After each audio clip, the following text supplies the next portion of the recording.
강제동원 피해자와 관련한 미쓰비시 자산 매각 사건 주심을 맡았던 김재형 대법관이 퇴임식을 열고 6년 임기를 마무리했습니다.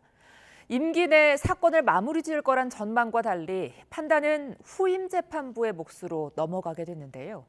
사실상 결정을 늦춰달라는 정부의 요청이 받아들여진 것 아니냐는 비판도 나옵니다. 김다연 기자입니다. 미쓰비시 자산 매각 사건 주심을 맡았던 김재형 대법관이 6년 임기를 마치고 자리에서 물러났습니다. 정식 퇴임일은 오는 4일이지만 휴일인 점이 고려돼 퇴임식이 앞당겨졌습니다. 김 대법관은 퇴임식에서 입법이나 정치의 영역에서 해결하는 게 바람직한 사안인데도 법원의 문을 두드리는 경우가 많아지고 있다며 뼈 있는 말을 남겼습니다. 입법으로 해결해야 할 모든 문제를 사법부가 나서서 해결하려고 해서도 안 되고 그렇게 할 수도 없습니다. 그러나 미쓰비시 사건을 마무리 짓지 않고 떠나는 이유에 대한 질문엔 말을 아꼈습니다. 미쓰비시 결정 못하고 떠나시게 됐는데 이유가 좀 어떻게 되시는지요?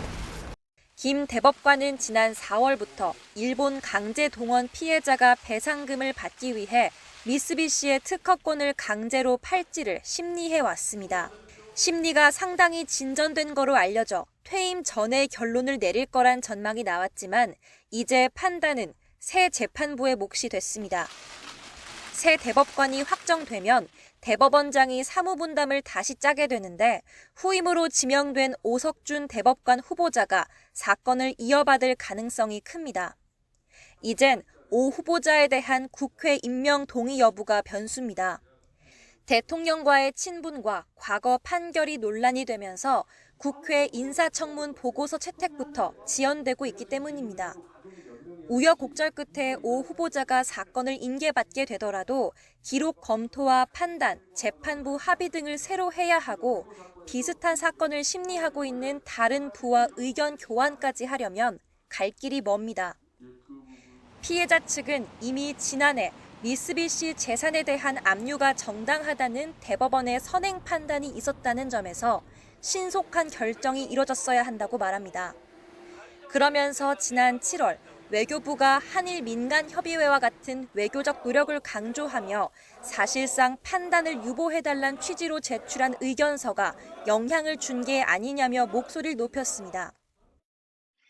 법원은 법원대로 법률적이고 냉정한 판단을 하는 게 필요할 것 같습니다. 이게 삼권 분립의 원칙인데 그것을 좀 스스로 훼손하면서 이렇게 판단을 늦추고 있는 게 아닐지 좀 우려스러운 마음입니다. 그러나 대법원 관계자는 확대 해석을 경계하며 조금이라도 신속한 절차 진행을 위해서 신임 대법관에 대한 임명 동의가 하루빨리 이뤄져야 한다고 강조했습니다. YTN 김다연입니다.